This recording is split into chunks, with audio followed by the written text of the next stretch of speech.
마음이 가니. 사실 오랫동안 벼르고 있었던 게야. 쓸데없는 마음 품지 않기로 했잖아. I don't wanna be as you sit on the door.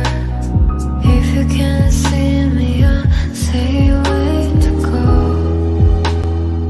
Maybe जैसा कि आपने पिछले वीडियो में देखा था कि किंग यंगजू के सामने वो खाना रखा जाता है जिससे वो बेहद नफरत करता है और अपने सामने कभी नहीं देखना चाहता था। क्रैब्स को देखकर किंग यंगजू गुस्से से हर एक से पूछ रहा होता है कि ये किसकी हरकत है, पर कोई कुछ नहीं बोलता।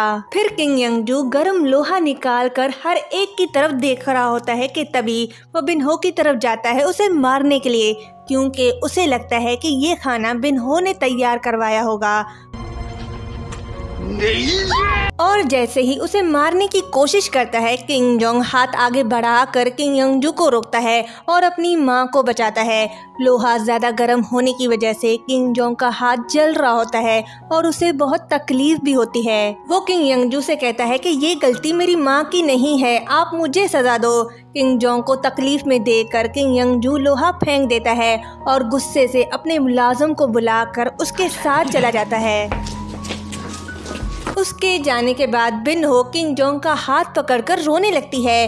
किंग जोंग अपनी माँ से पूछता है कि वो ठीक है। उसकी माँ उसे बताती है कि ये खाना मैंने तैयार नहीं करवाया। किंग जोंग कहता है मैं जानता हूँ ये आपने नहीं किया।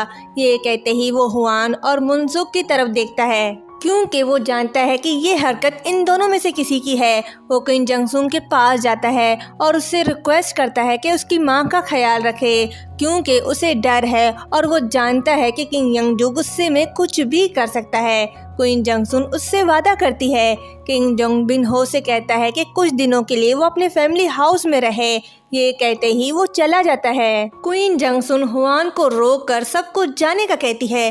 सबके जाने के बाद हुआन क्वीन जंगसुन से रोकने की वजह पूछती है और उससे कहती है कि किंग जोंग ने तुम्हें बिनहो का ख्याल रखने को कहा, ऐसा लगता है वो और तुम बहुत क्लोज हो। क्वीन जंगसुन उससे कहती है कि आज मैं उसकी हेल्प नहीं कर सकती, लेकिन उस पर एक एहसान कर सकती हूँ, क्योंकि मैं उसकी एहसानमंद हूँ। यहाँ सिर्फ मैं नहीं, तुम और बाकी सब भी उसके एहसानमंद हैं।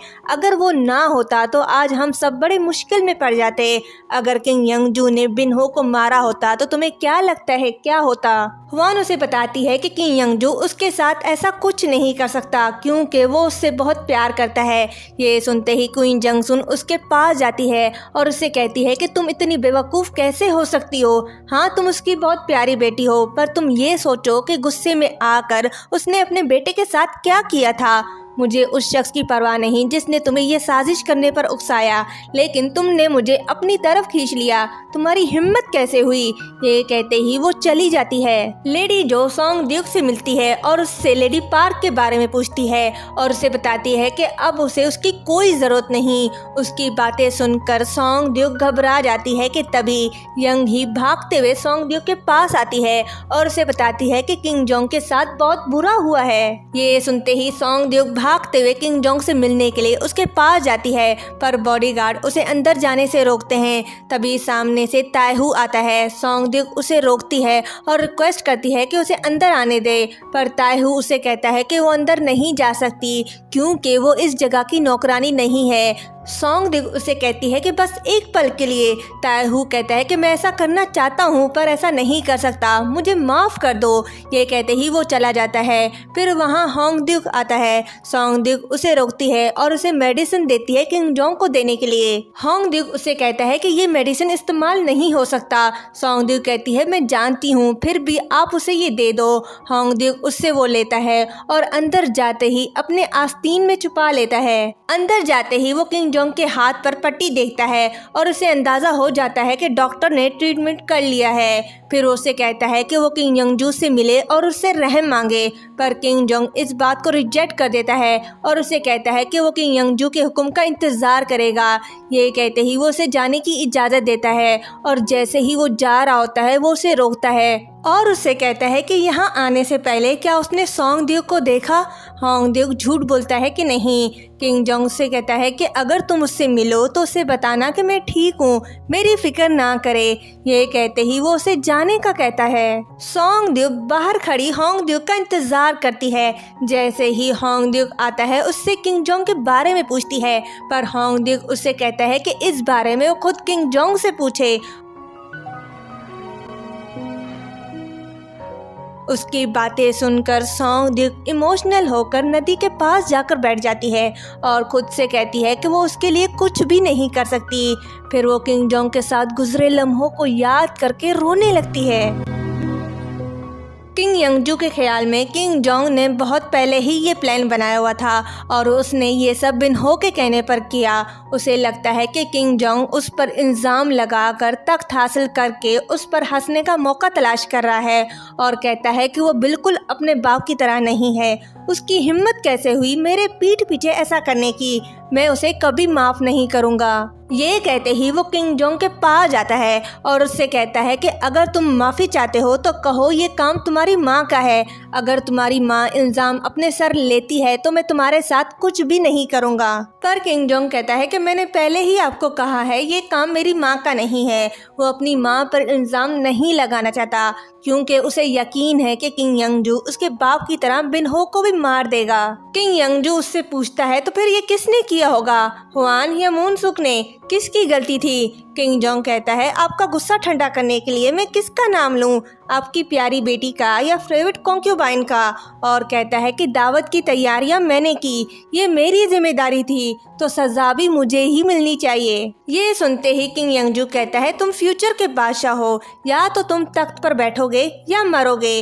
फिर उसे हुक्म देता है कि अपने महल वापस जाकर खुद को लॉक करे, बहुत जल्द ही वो अपना फैसला सुना देगा। किंग यंगजू के जाने के बाद किंग जोंग बेख्याली में अपने जले हुए हाथ से शाही मोर उठाता है जिससे उसे तकलीफ होती है। तभी वो अपने सामने सॉन्ग ड्यूक को फील करता है। If you can't see me, I'll say where to go.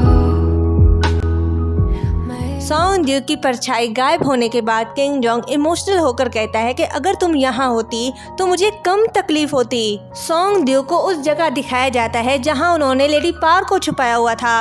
वहीं वो उदास बैठी होती है क्योंकि किंग जोंग की हेल्प के लिए वो कुछ भी नहीं कर पा रही।